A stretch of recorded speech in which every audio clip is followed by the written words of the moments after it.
Friends, और आज का सेशन स्टार्ट करते हैं, है ना। काफ़ी सारी चीज़ें बता भी दिया था लास्ट सेशन में, भी लास्ट लेक्चर में बता दिया था, है ना। उसे कंप्लीट करते हैं। जैसे आज का सेशन वही है इलेक्ट्रोकेमिस्ट्री, है ना। क्वेश्चन करने में अपने को काफ़ी टाइम लग जाता है ना। इसलिए अपन ज़्यादा थ्योरी कंप्लीट नहीं कर पाते, तो क्वेश्चन भी ज़रूरी है, क्योंकि क्वेश्चन थ्योरी जब अपन करेंगे तभी आपका पूरा चैप्टर कवरअप होगा, है ना। तो इलेक्ट्रोकेमिस्ट्री में काफ़ी सारी चीज़ें बता दिया था। इलेक्ट्रोकेमिकल सीरीज बता दिया था। इलेक्ट्रोकेमिकल सीरीज में सबसे अपर साइड में, तो अपर में कौन होता, टॉप पे कौन होता, लिथियम होता, सबसे लोअर पे कौन होता, फ्लोरीन होता है, ठीक है। उसके बाद मैंने बता दिया था, सेल बता दिया था, है ना। टाइप्स ऑफ सेल की बात करते हैं। Types of cell two types की होती है। गैल्वेनिक सेल होती है, दूसरी होती है कौन सी होती है, वोल्वेनिक सेल या वोल्टी सेल, और सेकंड नंबर पे होती है इलेक्ट्रोलाइटिक सेल होती है, कौन सी होती है, इलेक्ट्रोलाइटिक सेल, है ना। नेक्स्ट इलेक्ट्रोलाइटिक सेल बता दिया था, ठीक है। उसके बाद मैंने आपको क्या बता दिया था कि जो इलेक्ट्रोकेमिकल सेल, देखो इलेक्ट्रोलाइटिक सेल में एक कंटेनर होता है, इलेक्ट्रोकेमिकल सेल में दो कंटेनर होते हैं, है ना। इलेक्ट्रोकेमिकल सेल दोनों कंटेनर किस स्टेटस रहते हैं, एक सॉल्ट स्टेटस रहता है, ठीक है। एक कंटेनर में एक जिंक की रॉड होती है, दूसरे में कॉपर की रॉड होती है। जो जिंक की रॉड होती है किसके रूप में कार्य करती है, एनोड के रूप में। जो कॉपर की रॉड होती है किसके रूप में कार्य करती है, कैथोड के रूप में कार्य करती है। किसके रूप में कार्य करती है, कैथोड के रूप में कार्य करती है, ठीक है। उसमें एक रेडॉक्स रिएक्शन बता दिया था। क्या रेडॉक्स रिएक्शन बता दिया था कि Zn, है ना। जैसे जिंक की रॉड की बात करते हैं तो एट एनोड, है ना, एट एनोड, है ना। एनोड में क्या बता दिया था बेटा, एनोड में Zn will use Zn2 plus ion plus 2 electron, Zn2 plus ion plus 2 electron at cathode, है ना। कैथोड में क्या बता दिया था, एट कैथोड में बता दिया था कि Cu2 plus ion 2 electron accept करके किसमें कन्वर्ट हो रहा है, Cu में कन्वर्ट हो रहा है। किसमें कन्वर्ट हो रहा है, Cu में कन्वर्ट हो रहा है। इलेक्ट्रॉन से इलेक्ट्रॉन क्या हो रहा है बेटा, यहाँ पे कैंसिल हो रहा है। जब इलेक्ट्रॉन से इलेक्ट्रॉन कैंसिल होता है तो क्या होता है, यहाँ पे Zn plus Cu2 plus ion, है ना, will use Zn2 plus ion plus Cu, है ना। मतलब ये जिंक किसमें कन्वर्ट हो रहा है, Zn2 प्लस आयन में, Cu2 प्लस आयन किसमें, Cu में। इसकी ऑक्सीडेशन नंबर कितनी है, 0, इसकी कितनी है, +2, इसकी कितनी है, +2, इसकी कितनी है, 0 है, ठीक है। जहां पे ऑक्सीडेशन नंबर इंक्रीज होती है कौन सी रिएक्शन, ऑक्सीडेशन, और जहां पे ऑक्सीडेशन नंबर डिक्रीज होती है कौन सी रिएक्शन, रिडक्शन, ठीक है। उसके बाद सेकंड होता है, मतलब सेकंड जो टॉपिक होता है इसमें, इसको कहते हैं स्टैंडर्ड इलेक्ट्रोड पोटेंशियल। क्या होता है standard electrode potential, standard electrode potential को रिप्रेजेंट करते हैं अपन E0 सेल से। किससे रिप्रेजेंट करते हैं, E0 सेल से, ठीक है, याद रखना। अब ये स्टैंडर्ड इलेक्ट्रोड पोटेंशियल क्या होता है, जनरली मैंने क्या बता दिया था कि एक कंटेनर, जैसे यहाँ पे दो इलेक्ट्रोड दिए हुए हैं, ठीक है। किसी भी कंटेनर में दो इलेक्ट्रोड दिए हुए हैं। एक इलेक्ट्रोड किसके रूप में बेटा, यहाँ पे एक इलेक्ट्रोड जो वर्क कर रहा है किसके रूप में, एनोड के फॉर्म में, और सेकंड इलेक्ट्रोड किसके फॉर्म में, कैथोड के फॉर्म में। जो एनोड के फॉर्म में वर्क करता है, ठीक है। जैसे ये एनोड है, A4 एनोड है, और ये क्या है, C4 क्या है, कैथोड है, ठीक है। A4 anode, C4 cathode. Anode में कौन सी रिएक्शन होती है बेटा, जनरली ऑक्सीडेशन। कौन सी होती है, ऑक्सीडेशन, है ना, याद रखना, ऑक्सीडेशन। और यहाँ पे कौन सी होती है, रिडक्शन। कौन सी होती है, रिडक्शन, है ना, ऑक्सीडेशन एंड रिडक्शन। जब ये जो स्टैंडर्ड इलेक्ट्रोड पोटेंशियल होता है, स्टैंडर्ड इलेक्ट्रोड पोटेंशियल जनरली अपन देखते हैं कि यहाँ पे करंट फ्लो किस कंडीशन में होता है, जब दोनों इलेक्ट्रोड में अपोजिट रिएक्शन होती है, ठीक है।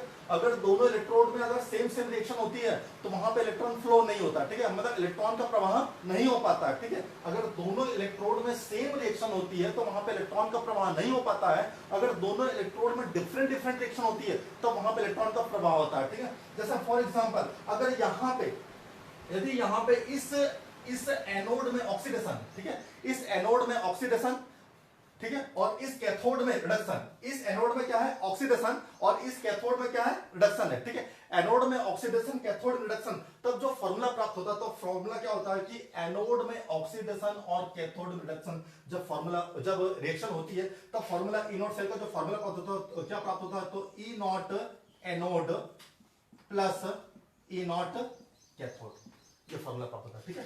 E0 anode plus E0 cathode. किस कंडीशन में, यदि दोनों इलेक्ट्रोड में डिफरेंट रिएक्शन प्राप्त होती है, अगर एनोड में ऑक्सीडेशन, कैथोड में रिडक्शन, तब फॉर्मूला जो प्राप्त होता है अपने को क्या प्राप्त होता है, E0 cell is equal to E0 anode plus E0 cathode, ठीक है। फिर कंडीशन वही होती है case number second. Case number first में क्या होता है कि दोनों इलेक्ट्रोड में डिफरेंट रिएक्शन हो गई। केस नंबर सेकंड ये होता है कि केस नंबर सेकंड में यदि एनोड और कैथोड अगर दोनों में रिडक्शन की रिएक्शन होती है, दोनों में इधर भी रिडक्शन और इधर भी रिडक्शन, अगर दोनों में रिडक्शन की रिएक्शन होती है तब फॉर्मूला क्या प्राप्त होता है, तो E0 cell is equal to, है ना, E0 cell is equal to E0 cathode minus E0 anode. किस कंडीशन में, जब दोनों इलेक्ट्रोड में कौन सी रिएक्शन होती है, रिडक्शन की रिएक्शन होती है। थर्ड पॉइंट ये है, अगर दोनों, थर्ड केस क्या है, अगर दोनों इलेक्ट्रोड पर ऑक्सीडेशन की रिएक्शन होती है, तो दोनों इलेक्ट्रोड पर ऑक्सीडेशन की रिएक्शन होती है, तब फॉर्मूला क्या प्राप्त होता है, E0 cell is equal to E0 anode minus E naught cathode. ठीक है, ये तीन फॉर्मूले काफी इंपॉर्टेंट है। ठीक है, इस तीन फॉर्मूले से अपन क्या फाइंड आउट कर सकते हैं, ई नॉट सेल फाइंड आउट कर सकते हैं। ई नॉट सेल क्या होती है, इसको कहते हैं स्टैंडर्ड इलेक्ट्रोड पोटेंशियल, मतलब स्टैंडर्ड इलेक्ट्रोड पोटेंशियल, मानक इलेक्ट्रोड विभव। जल्दी नोट डाउन करो, मानक इलेक्ट्रोड विभव, है ना।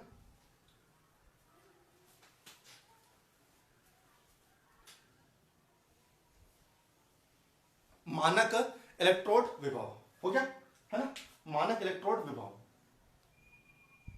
मानक इलेक्ट्रोड विभव। ठीक है, नेक्स्ट अपन सारे न्यूमेरिकल करेंगे इसमें, ठीक है, टेंशन मत लो, है ना, मानक इलेक्ट्रोड विभव, है ना। नेक्स्ट होता है ननस्ट इक्वेशन। अब ननस्ट इक्वेशन क्या होती है ना, अलग अलग उच्चारण अपन उच्चारण करते हैं। ननस्ट इक्वेशन को नर्स इक्वेशन कहते हैं, ठीक है, कोई नरस बाई इक्वेशन, अलग अलग इक्वेशन होती है। ठीक है, ये तो नरस इक्वेशन क्या होती है, जो वहां पे क्या होता है, एक होता है वहां पे ईएमएफ होता है, क्या होता है, ईएमएफ। ठीक है, ईएमएफ को फुल फॉर्म होता है इलेक्ट्रोमोटिव फोर्स। क्या होता है बेटा, इलेक्ट्रोमोटिव फोर्स। तो उसका जो फॉर्मूला होता है EMF, EMF is equal to E naught cell, है ना, EMF is equal to E naught cell minus 2.303 RT upon NF, है ना, upon RT upon NF log product upon reactant. ठीक है, कंसंट्रेशन के लिए यूजफुल होता है, एनोड और कैथोडिक कंसंट्रेशन के लिए अपन इसका यूज करते हैं, है ना, इस फार्मूले का। तो यहां पे क्या होता है, देखो ये फार्मूला होता है। ठीक है, EMF is equal to E naught से minus 2.303 RT upon NF log product upon reactant. अब देखो बेटा यहां पे ईएमएफ क्या होता है, तो ईएमएफ होता है विद्युत वाहक बल, जैसे हिंदी में कहते हैं विद्युत वाहक बल। क्या कहते हैं, विद्युत वाहक बल। कई जगह क्या होता है कि ईएमएफ को अपन ई सेल भी कहते हैं, ईएमएफ इज इक्वल टू क्या कहते हैं, ई सेल भी कहते हैं, ई सेल, है ना, EMF is equal to E cell भी कहते हैं। ठीक है, याद रखना बेटा, ध्यान दो कि कई जगह ईएमएफ को, ये जनरली अपन ईएमएफ को रिप्रेजेंट करते हैं ई सेल से भी। किससे करते हैं, ई सेल से। ईएमएफ को फुल फॉर्म क्या होता है, इलेक्ट्रोमोटिव फोर्स। ठीक है, electromotive force is equal to E cell, है ना।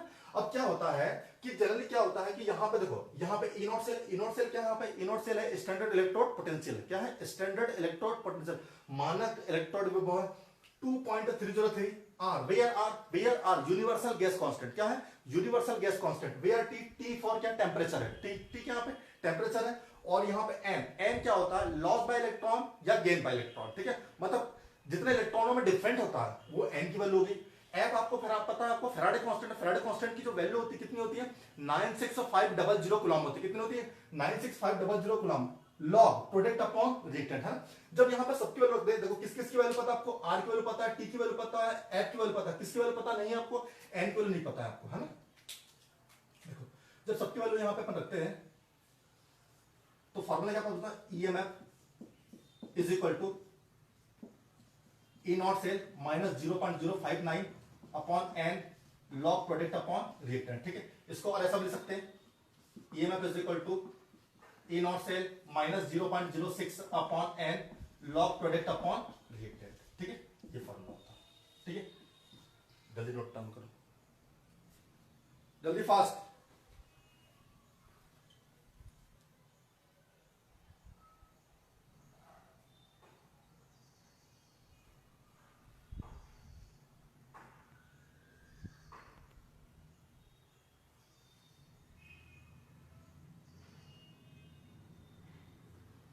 ठीक है, नोट कर लिया आप लोगों ने, है ना। अब यहां पे दो हाफ रिएक्शन होती है। अब बेटा दो हाफ रिएक्शन कैसी होती है, देखो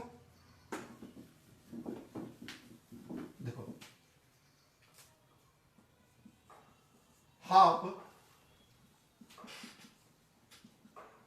ऑक्सीडेशन रिएक्शन, है ना। हाफ ऑक्सीडेशन रिएक्शन जनरली मैंने आपको बता दिया था कि जो H2 होता है ना, जो संदर्भ इलेक्ट्रोड बता दिया था, स्टैंडर्ड इलेक्ट्रोड होता है। स्टैंडर्ड इलेक्ट्रोड दो टाइप्स की होती है, primary electrode and secondary electrode, है ना। तो प्राइमरी इलेक्ट्रोड का एग्जांपल है मानक हाइड्रोजन इलेक्ट्रोड। क्या है, मानक हाइड्रोजन इलेक्ट्रोड। तो जो मानक, बताना चाह रहा हूं कि जो प्राइमरी इलेक्ट्रोड होता है, प्राइमरी इलेक्ट्रोड का एग्जांपल है मानक हाइड्रोजन इलेक्ट्रोड। क्या है बेटा, मानक हाइड्रोजन इलेक्ट्रोड, मतलब स्टैंडर्ड हाइड्रोजन इलेक्ट्रोड। तो स्टैंडर्ड हाइड्रोजन इलेक्ट्रोड की विशेषता ये होती है कि पहला पॉइंट ये होती है, पहला पॉइंट ये होता है हाइड्रोजन इलेक्ट्रोड का कि H2 का SRP एंड SOP कैसा होता है, जीरो होता है ना। SRP एंड SOP कैसा होता है, जीरो होता है। जो H2 होता है, H2 एनोड के फॉर्म में भी कार्य करता है और कैथोड के फॉर्म में भी कार्य करता है ना। एनोड के फॉर्म में भी कार्य करता है और कैथोड के फॉर्म में भी कार्य करता है। वो कैसे? अगर H2 अपने से ऊपर वाले एलिमेंट से रिएक्शन करता है, ठीक है, H2 के ऊपर वाले जितने भी एलिमेंट्स होते हैं, यदि H2 अपने से ऊपर वाले एलिमेंट्स के रूप में कार्य करता है तो वहां पे कैथोड के रूप में कार्य करता है। अगर H2 अपने से ऊपर वाले मेटल के साथ कैथोड के रूप में कार्य करता है और H2 अपने से नीचे वाले मेटल के साथ एनोड के फॉर्म में कार्य करता है। सॉरी, ऊपर वाले के साथ कैथोड के रूप में और नीचे वालों के साथ एनोड के फॉर्म में कार्य करता है। वो कैसे? देखो, जस्ट वैसे बात करते हैं, Zn है ना, Zn बाय Zn2 प्लस है ना। जिंक क्या है? ऊपर की ओर है, लेके बड़ा श्रीकाना मजे से आला मंजू कर फेंक देने का है, सुंदरी प्यार बड़ा छापा ऊपर की ओर है, जिंक ऊपर की ओर है ना, जिंक ऊपर की ओर है। तो देखो Zn bye Zn2 plus oblique है ना, ये डबल डंडा किसको रिप्रेजेंट करता है? सॉल्ट ब्रिज को, है ना, और सॉल्ट ब्रिज को रिप्रेजेंट करता है। अब यहां पे क्या होगा? 2H plus ion bye H2, 2H plus ion bye H2। देखो यहां पे कौन सी रिएक्शन हो रही है? Zn से Zn2 plus ion oxidation, 2H plus ion से H2 कौन सी रिएक्शन? रिडक्शन, क्योंकि यहां पे ऑक्सीडेशन नंबर कितनी, यहां पे +1, यहां पे कितनी? 0। देखो +1 से 0 ऑक्सीडेशन नंबर कैसी हो रही है? डिक्रीज हो रही है। कौन सी रिएक्शन है? रिडक्शन, है ना। 0 से +2, 0 से +2, 0 से +2 ऑक्सीडेशन नंबर कैसी हो रही है? इंक्रीज हो रही है। कौन सी रिएक्शन? ऑक्सीडेशन, है ना। तो ये क्या है? एनोड, ये क्या है? कैथोड। तो हाइड्रोजन अपने से ऊपर वाले एलिमेंट्स के रूप में किसके रूप में कार्य करता है? किसके रूप में कार्य करता है? कैथोड के रूप में कार्य करता है ना। अब कैथोड के रूप में कार्य करता है तो यहां पे क्या करोगे? यहां पे EMF is equal to E naught cell minus 0.06 upon n, है ना, 0.06 upon n log 0.06 upon n log. अब यहां पे प्रोडक्ट के रूप में हमेशा किसको लिखा जाता है? तो याद रखना, प्रोडक्ट के रूप में हमेशा ऑक्सीडेशन को, किसके प्रोडक्ट? ऑक्सीडेशन का। और यहां पे रिएक्टेंट के रूप में हमेशा याद रखना रिडक्शन, है ना, ये ट्रिक है ना। प्रोडक्ट के रूप में ऑक्सीडेशन, रिडक्शन के रूप में रिडक्शन, रिएक्टेंट के रूप में रिडक्शन, ठीक है। तो यहां पे देखो, यहां पे प्रोडक्ट अपॉन रिएक्टेंट, प्रोडक्ट के रूप में कौन है? यहां पे Zn2 प्लस आयन अपॉन, इसका यूज नहीं हो रहा, तो यहां पे क्या हो जाएगा? 1 हाफ बोल रहे हैं अपन, इसलिए यहां पे क्या लिख रहे हैं अपन? 1 लिख रहे हैं। हो गया क्लियर, है ना। सेकंड बात करते हैं,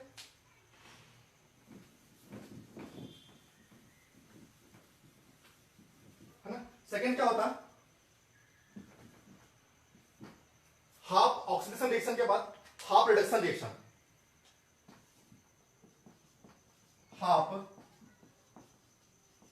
reduction reaction. Half reduction reaction में H2 अपने से नीचे वाले एलिमेंट्स के रूप में किसके रूप में कार्य करता है?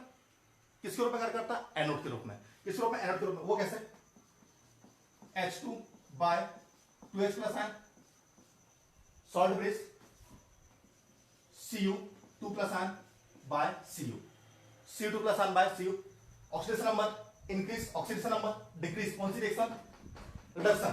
कौन सी रिएक्शन? ऑक्सीडेशन। तो ये एनोड और ये कैथोड, तो अपने सब नीचे वाले एलिमेंट्स के साथ एनोड के फॉर्म में कार्य करता।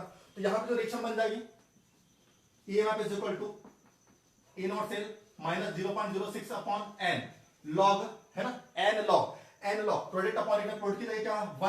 1 अपॉन Cu2 प्लस आयन, है ना। जब दोनों को अगर मिलाओगे तो एक कंप्लीट सेल रिएक्शन प्राप्त होगी। तो जो कंप्लीट सेल रिएक्शन प्राप्त होगी वो क्या होगी? Complete cell reaction EMF is equal to E naught cell minus 0.06 upon n के फॉर्म में। देखो यहां पे भी कितने का डिफरेंट? 2 का, यहां पे कितना 2 का डिफरेंट है, मतलब यहां पे कितना हो गया? 2। अगर सेम का डिफरेंट है, अगर सेम इलेक्ट्रॉन है तो वहां पे किसी एक की वैल्यू को लिखा था, तो यहां पे लिख दिया 2 लॉग प्रोडक्ट की जगह क्या? प्रोडक्ट की जगह क्या है? Zn2 प्लस आयन, ये Zn2 plus ion upon Cu2 plus ion, ये कंप्लीट सेल है, ठीक है, ये कंप्लीट सेल। नोट डाउन करो जल्दी फास्ट।